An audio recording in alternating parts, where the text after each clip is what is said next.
just so people understand, what do you think the crucial difference is between what you're doing and what Decentraland, Sandbox, Cryptovoxels are doing? Because they're very, very different experiences. I mean, they just feel like they're 50 years old versus what you've done. I think all of them have interesting use cases and will have interesting use cases as this gets built out.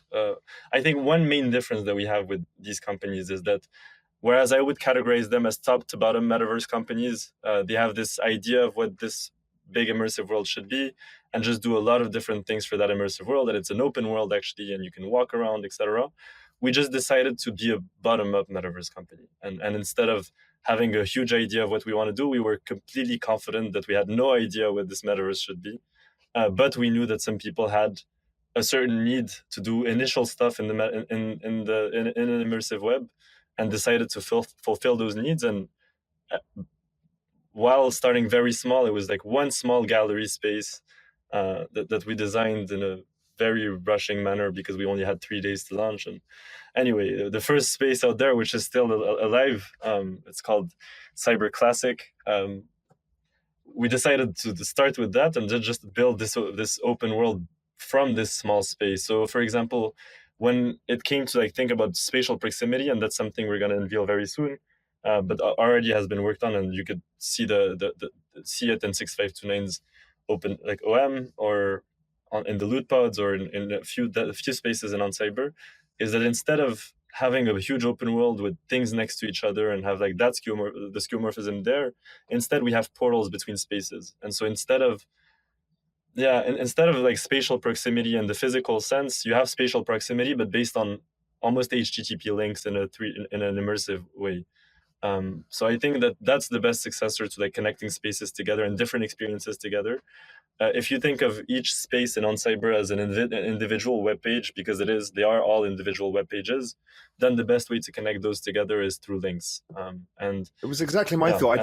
I don't see why proximity matters when you've got portals into elsewhere. So, the idea of, well, you should build a house because Snoop Dogg's built something doesn't really make sense, because I can leap from anywhere to anywhere because there are no roads. There is the one idea that is interesting in the spatial proximity side is that I think the metaverse will be a game of shelling points, and a few spaces will attract most of the traffic. So I do think that some spaces will have some people will want to be next to certain spaces, whether that's in a physical way or through portals. If you want to be close to a certain place, then you have a portal in there, and you might buy that portal for an amount of money or not, if it's free or whatever. But that's an interesting idea. You could sell the portals as assets. So, well, I mean, again, and these ideas again have been. We have a lot of very interesting ideas, a lot of very interesting concepts that weren't there before we arrived. Like the fact that I believe we were the first to sell architecture as NFTs. So we're a completely user-generated immersive world. We have never created a single asset ourselves. We've created Cyber Classic, which I just spoke about, but it's a very bad creation. But otherwise, we've never really created the spaces ourselves. And the idea again here is that in order for this big immersive world to be created, we want a lot of very interesting, very good architects to be contributing to the world. So what we do is that instead of selling land in square meters, we let these architects put their creations, the scarcity behind their creativity and their experience, and they just transfer that scarcity onto a space that becomes scarce. So let's say a big designer comes and creates a big building that people can use and mints it in 300 editions. People can go and buy that space, and we have an incentive system for the best architects in the world to come in, create the foundations of people's lives in this immersive world, because they'll be able to play around with these spaces and decorate them and curate stuff in it and hold events.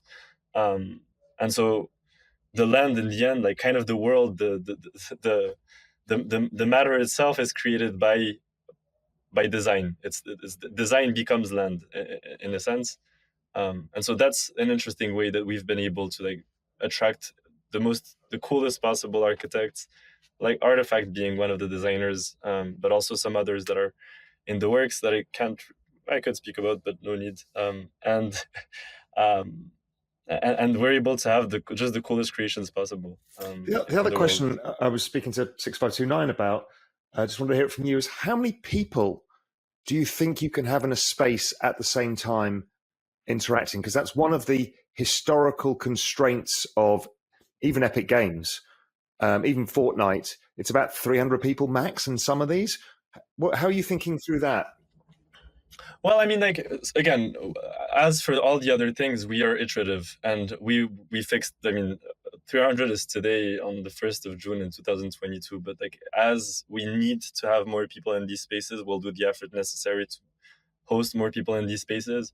Until now, the max we've done is 250 for like the Gogoshian Artifact event. So another incredibly interesting thing that we did with Artifact is that we've managed to host a Takashi Murakami show, which was held at the Gogoshian in New York about 2 or 3 weeks ago, the 15th of June, I believe.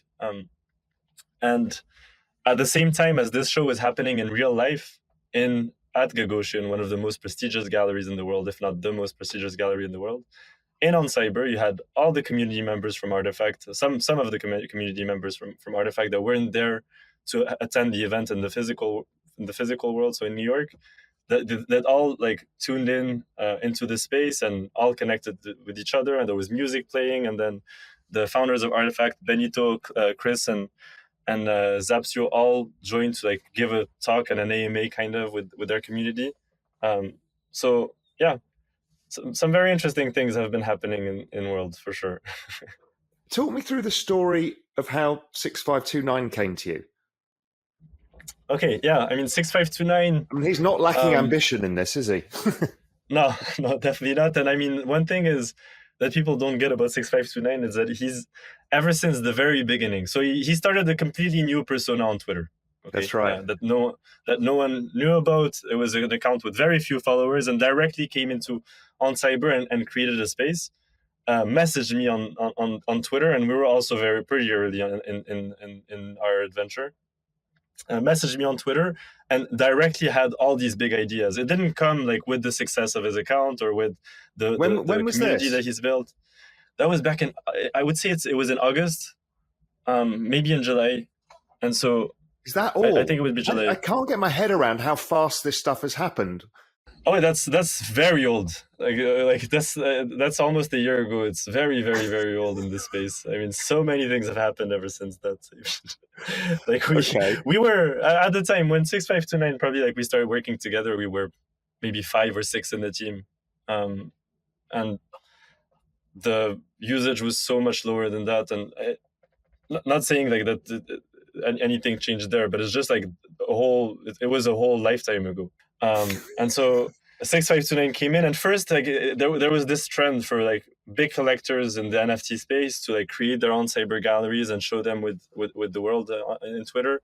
It kind of became a community and a cultural thing in the NFT space to have an OnCyber gallery to connect with your fans and share the art that you collect, etc. For artists and for collectors and for even like some art galleries that got built on top of this of our tech.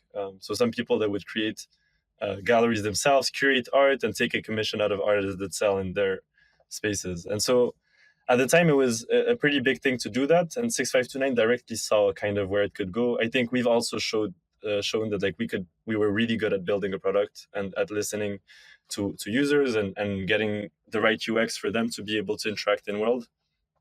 And at some point, it just became obvious that as he had this idea of a big metaverse himself, that we would be able to power it as an infrastructure, so that he could go and host events and create a bunch of places for people to visit, and that our tech would be able to power that and allow him to like just edit the spaces, hold events, do concerts and whatnot. And it's been going really well.